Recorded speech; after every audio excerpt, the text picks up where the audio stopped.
వాగర్థావివ సంపృక్తౌ వాగర్థ ప్రతిపత్తయే జగతః పితరౌ వందే పార్వతీ పరమేశ్వరౌ.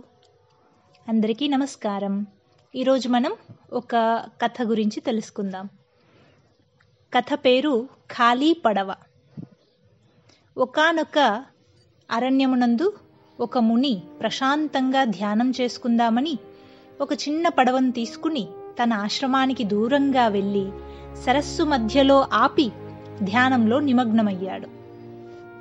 నిరాటంకంగా కొన్ని గంటల పాటు ధ్యానం చేసిన తరువాత తన పడవను మరొక పడవ ఢీకొట్టడంతో ధ్యానానికి భంగం కలిగేసరికి అతనిలో ఆగ్రహం కట్టలు తెంచుకుంది.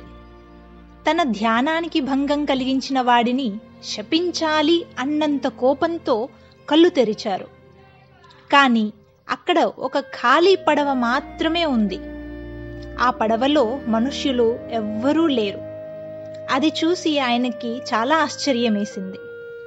అది గాలివాటంకి కొట్టుకు వచ్చిందేమోనని అనుకుంటున్న క్షణంలోనే అతనికి ఒక సత్యం గోచరించింది. ఆత్మ సాక్షాత్కారం కలిగింది.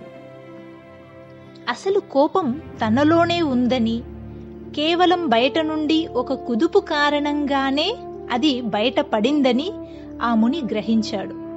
అప్పటి నుండి ఆ ముని తనకెవరైనా కోపం తెప్పించినా, చిరాకు కలిగించినా అవతలి వ్యక్తి ఒక ఖాళీ పడవ మాత్రమే అని, కోపం తనలోనే ఉందన్న జ్ఞానాన్ని గుర్తెరిగి ఆవేశం చెందకూడదని గ్రహించాడు.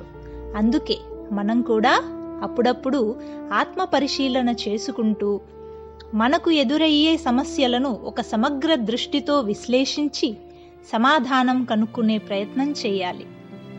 ఖాళీ పడవ అనేది ఒక గొప్ప నానుడి. ఖాళీ పడవ మంచిదే, మనకు పరిచయం చేస్తుంది. ధన్యవాదాలు.